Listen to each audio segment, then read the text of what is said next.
couple quick questions here. What's up? It's not too far from here. Anybody but you knows Pacquiao, other than Marquez. What kind of advice can you give Thurman in regards to preparation? Honestly, dude, listen, Pacquiao, even at 40 years old, is a lethal fighter, man. He's no joke. So, you know, advice to give to Thurman, hey, watch the left hand. That's the advice that I have for you, Thurman.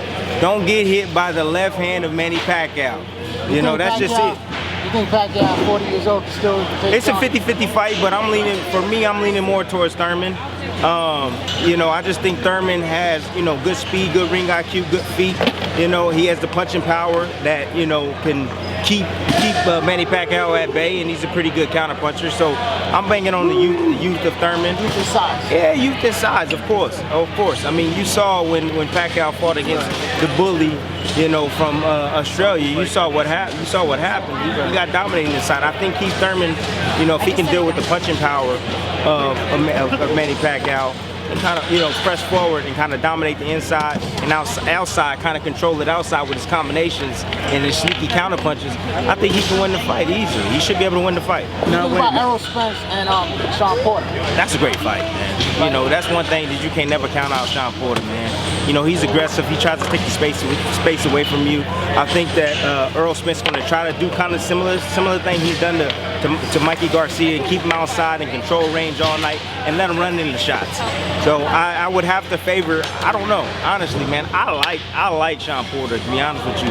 But, you know, when you're talking about skill, we're talking about, you know, size, we're talking about reach, it's hard not to favor Errol Spence. Now, as far as now dealing with the fight, if Thurman does beat Pacquiao, any advice as far as he can do with handling the backlash?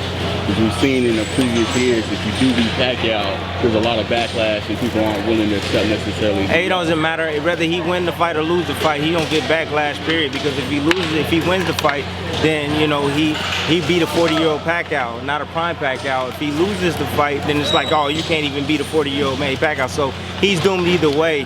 But it's a great opportunity for him. I'm happy that he got the fight, and, you know, everybody's, you know, looking at that last fight of Thurman, first fight back, and everybody's like, oh, Pacquiao. Man, listen, when you fighting against a guy, a legend like Manny Pacquiao, you gonna get up for it. You know, please believe it. Thurman's a smart guy. You know, he's very intellectual, he's very aware. He knows what he has to do and what he needs to be to beat a guy like Manny Pacquiao. So, you know, I'm banking on Thurman to get the job done. Now, I don't know if you heard his recent comments yet, real quick, but Thurman is already talking about even possibly retiring if you don't beat Pacquiao. Where do you think a boxer's mindset is at that level when they're already thinking if one fight already determines their career? Nah, you know, that's just motivation. I think that he's trying to, you know, pump himself up and just say, like, hey, if I can't beat a 40-year-old Manny Pacquiao, then I don't belong in the ring. But please believe it, if he loses the fight, if it's a close fight, Thurman's not retiring, man, not at all. He's still a lot left. He still has a lot left in the tank and can continue. So that's just a motivating tool and a motivating factor that Thurman is using.